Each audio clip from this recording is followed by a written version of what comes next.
주님, 울고 싶습니다. 오늘 설교의 제목입니다. 오늘 본문에 보면 좁은 문이 나오고 있습니다.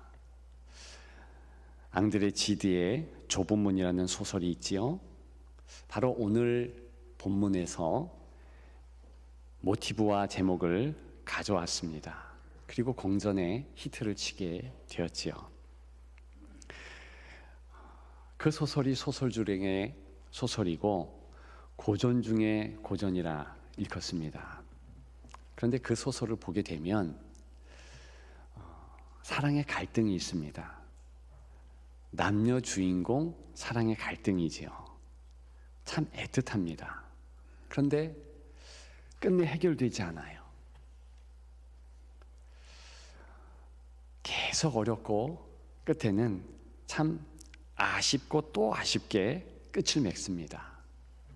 그래서 그 소설을 볼 때 마음에 애리기까지 합니다. 그럼에도 불구하고 오늘 본문의 갈등과 그 아쉬움과는 비교조차 되지 못합니다. 과연 그 어떤 소설이, 그 어떤 문학작품이 본문의 이 갈등보다 더 큰 갈등과 아쉬움을 제시할 수 있을까 싶습니다. 역사상 가장 큰 갈등이 여기 있습니다. 가장 극단적이며 너무 지독하기에 절대 해결 불가한 갈등이 바로 여기에 있는 것입니다. 예수 그리스도와 일단의 사람들 간의 갈등입니다. 그런데 적어도 이 사람들은 일정 기간 동안에 예수님을 사랑했고 따랐습니다.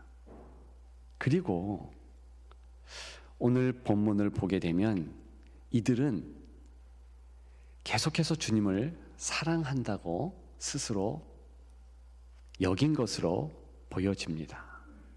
그런데요, 오늘 본문을 보게 되면 주님의 매몰찬 목소리가 들립니다. 도무지 모르겠다. 좁은 문 앞에서 망형자실한 사람들의 음성조차 들리는 듯합니다. 이 사람들은 어떤 말을 하고 싶을까요? 오늘 제목 아니겠습니까? 주님, 울고 싶습니다. 주님, 울고 싶습니다. 그 말밖에 더 할 수 있겠습니까? 답답한 거지요. 꽉 잠겨진 문 앞에서 하염없이 실제로 울을 수 있겠습니다. 그들은 주님과의 친분으로 주님을 회유하려고 했습니다. 26절에 나오지요. 우리는 주 앞에서 먹고 마셨습니다. 주는 또한 우리의 길거리에서 가르치셨습니다.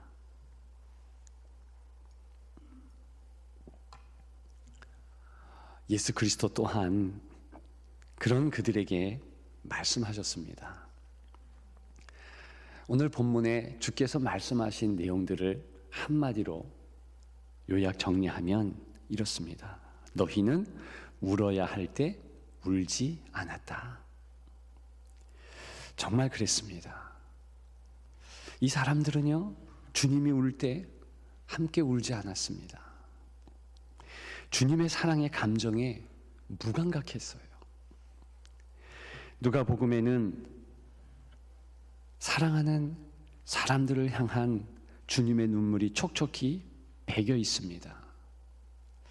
버림받은 자들을 특별히 우리 주님은 주목하셨지요. 1장과 2장에 당시 사회에서 주목받지 못하는 여인들이 주목받습니다. 특별히 7장에는 나인성 과부의 내용이 나와요. 연속해서 죄인된 여자들이 8장과 9장에 기록되어 있습니다. 그리고 사마리아인이 10장에 나오고 있습니다. 비록 강도 만난 자를 도와주는 선한 사마리아인이지만 사마리아인이에요. 역시 주목받지 못한 자입니다. 그리고 19장에 보면 세리장 삭개오. 이 세리는 죄인 중에 죄인 아닙니까? 그런데 세리장이에요. 그 삭개오가 나오고 있습니다. 십자가상의 강도, 역시 23장에 나오고 있지요. 이 사람들이 시대적으로 소외되고 버림받은 자들이나 주님은 그들을 주목하셨습니다. 우리는 잘 압니다. 사실 그렇게 버림받은 죄인들이 우리라는 것을요. 오늘 본문 바로 앞에 18년 동안 허리 굽은 여인이 나오고 있습니다. 예수님은 기꺼이 고쳐주셨습니다. 근데 안식일에 고침을 행했다. 회단장을 비롯해서 여러 사람들이 신란합니다. 좁은 문 앞에 있는 이 사람들은 아마도 그 회당장과 더불어서 비난했을 수도 있겠습니다. 아무튼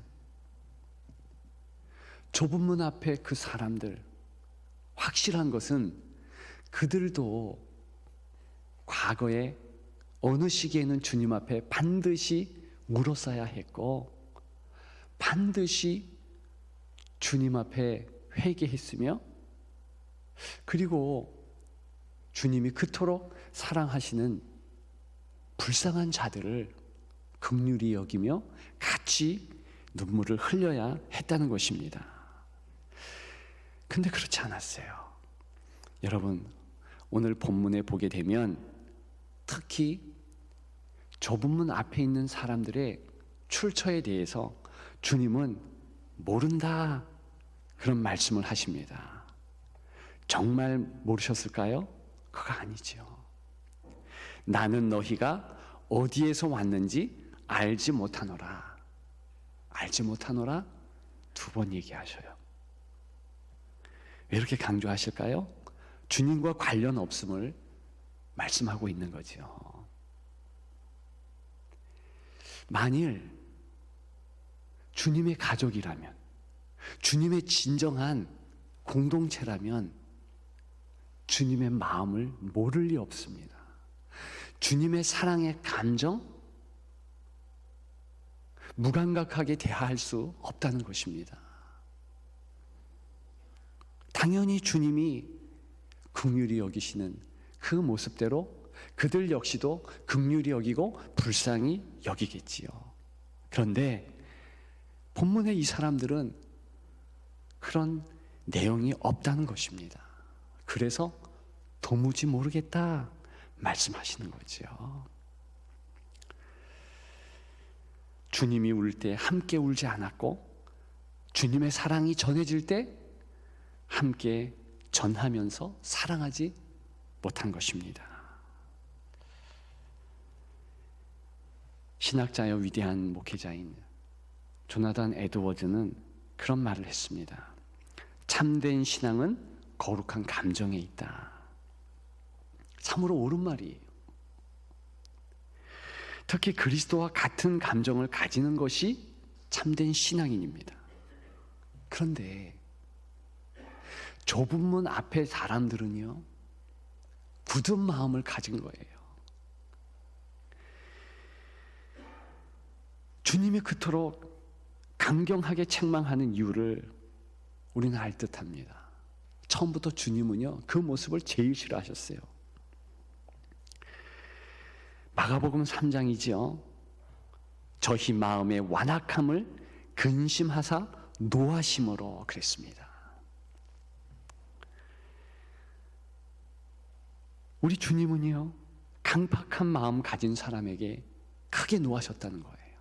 그 이유 때문에 바리새인에게 주님은 화 있다, 독사의 자식이다.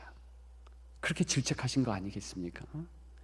그런데 어떻게 주님과 같이 있었던 사람들이 그런 강팍한 마음, 굳은 마음을 가질 수 있겠습니까? 굳은 마음은요, 경건한 감정이 없는 그런 마음입니다. 죄와 부패의 전형적인 상징적인 마음이에요. 우리 마음에 주님 사랑의 감정이 결여되어 있다. 그것이요, 처음이나 어떤 한순간이라면 이해가 되지만 지속적으로 그런다? 이해할 수 없는 내용입니다. 여러분,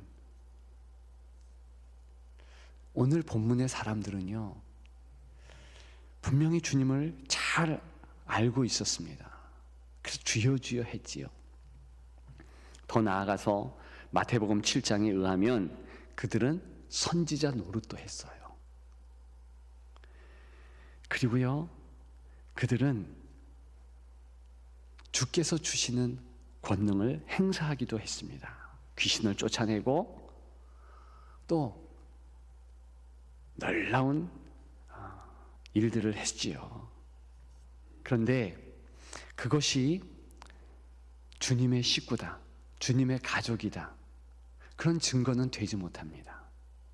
성령께서 그런 능력을 행하게 하시지만 그 능력 자체가 성령 내주하고 있다, 성령께서 함께 계신다, 그런 증거는 되지 못한다는 거예요.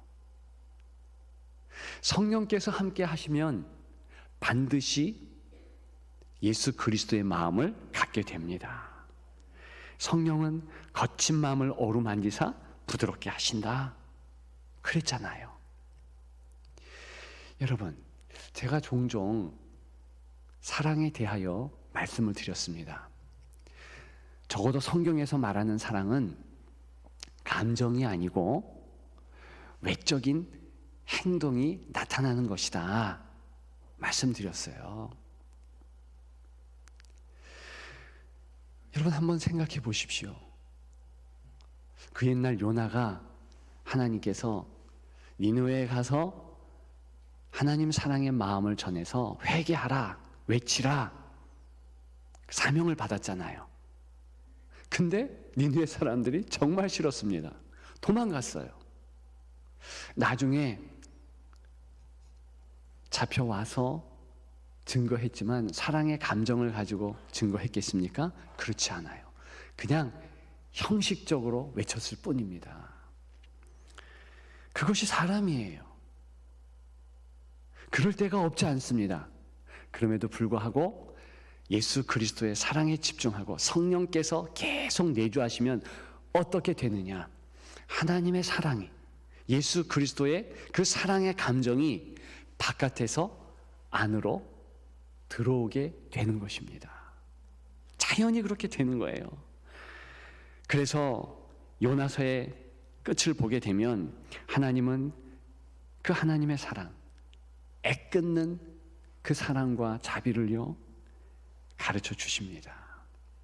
성령께서 그렇게 사랑의 감동을 주셔요. 따라서 굳은 마음 다 버리도록 한다는 것이지요. 여러분, 그런데 좁은 문 앞에서 통탄하는 사람들의 모습은 그렇지 않았다는 겁니다.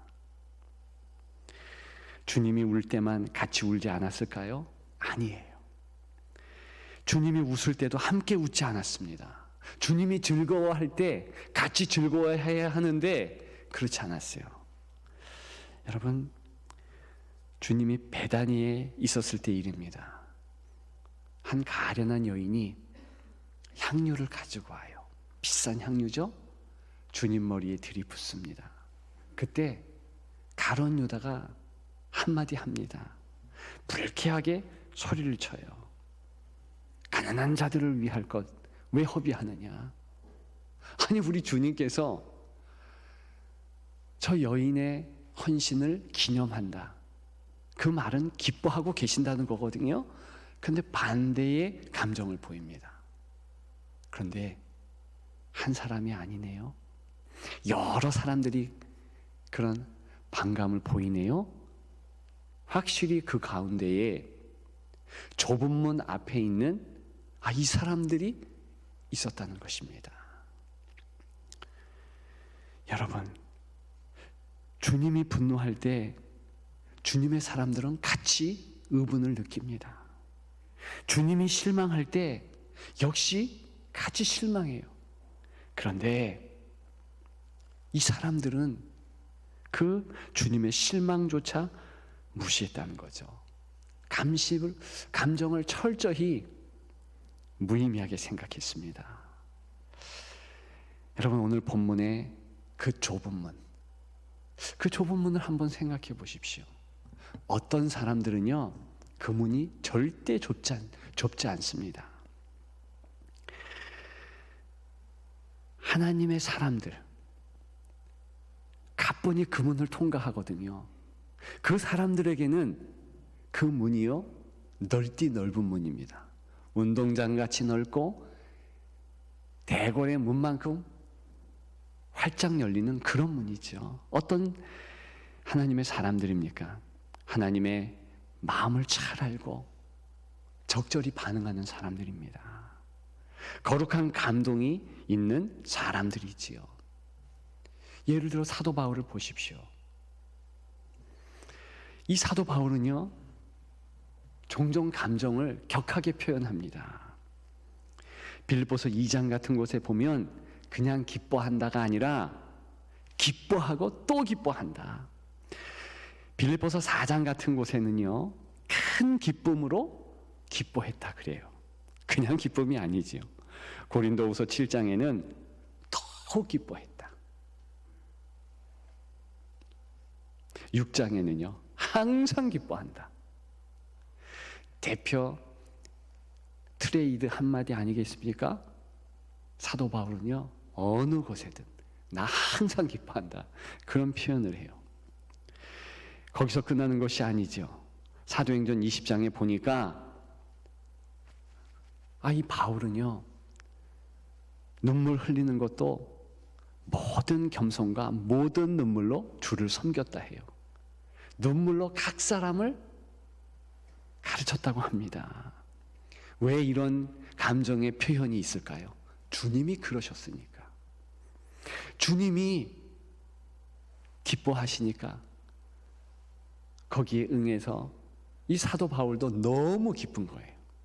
주님이 눈물 흘리시는 것을 알기 때문에 역시 눈물을 같이 흘리는 것입니다. 오늘은 산상변모주일이죠. 주현절과 이 사순절 사이에 있는 것이 산상변모주일입니다. 사순절을 준비하는 귀한 주일이에요. 이날에는 예수 그리스도, 특별히 변화산에 올라가신 예수 그리스도를 생각합니다. 이제 부활하셔서 영속적으로 영광을 받으실 그분이 잠깐 변화산에서 변화하시면서 영광 받으셨거든요. 그것을 기억하는 거죠. 그 변화산에 올라간 주님의 제자 세 사람 가운데 사도 요한이 있었습니다. 원래 사도 요한이 괴팍한 제자였다는 것 아시지요? 분노 꽤나 있는 그런 제자였지요. 오죽했으면 우레의 아들, 번개의 아들이라 그랬겠습니까? 가면 시끄러운 거예요. 이 사람이 있는 것은 희한하게 분란이 있고 싸움이 있었던 것이지요. 그런데 사도 요한은 어떻게 일컬음을 받습니까? 사랑의 요한, 사랑의 사도라고 일컬음을 받습니다. 왜 그래요? 예수님과 함께 계속 있으면서 그 마음에 변화를 입었다는 것입니다. 성령께서 예수 그리스도의 부드러운 마음을 주셨다는 것이죠. 요한복음을 보면 알 수 있습니다. 요한 1, 2, 3서 또한 요한계시록을 보면 그가 얼마나 주님을 사랑했으며 얼마나 사람들을 품었는가 알 수 있어요. 부드럽고 정감이 넘치는 문체입니다. 가장 열렬히 사랑의 감정을 가진 자가 되어졌던 것이지요. 모든 주의 사람들이 그랬어요. 다윗이 그랬습니다. 그랬으니까 그 아름다운 시편을 그렇게 많이 썼겠지요. 여러분들은 어떻습니까? 하나님 그 감정, 예수 그리스도의 감정에 적절히 반응하고 계십니까? 안 그런 모습들도 보입니다. 예수님의 일, 또 예수님의 감정에 더 이상 자극받지 못한다. 그것만큼 슬픈 일이 없는 거예요. 여러분, 우리가 이 땅을 살아가면서 왜 내가 기쁜가? 왜 내가 낙심되는가? 한번 잠깐이지만 꼼꼼히 따져보십시오. 세상의 이익, 쾌락, 명예, 좋은 인간관계 때문에 때로는 삶의 활력이 넘칩니다. 그러니까 내 생각대로 일이 잘 되는 거예요. 그때는요, 마음이 넉넉해요. 누구 말도 웃으면서 받아들여요. 괜찮아. 그러면서 자신이 가지고 있는 귀한 것도 다른 사람에게 쉽게 줍니다. 열려 있는 거예요. 그러한 때는요, 얼굴 근육도 부드러워집니다. 웃음도 해퍼져요. 그렇지 않습니까? 잘 감동하고 다른 사람과 잘 어울립니다. 그런데 그 반대로 만일 내가 원하는 대로 되지 않고 실패했다. 낙심하죠. 절망합니다. 그 절망할 때는 또 우리는 얼마나 절망합니까? 한숨을 푹 쉬고 방문을 걸어 잠그고 사람 만나고 싶지 않고 크게 우울해합니다. 여러분, 근데 문제는 무엇입니까? 도대체 우리는 예수님 때문에 기뻐하고 예수님 때문에 낙심하는가? 별로 그렇지 않은 것 같아요. 여러분들은 모르겠어요. 근데 저는 그런 것 같아요.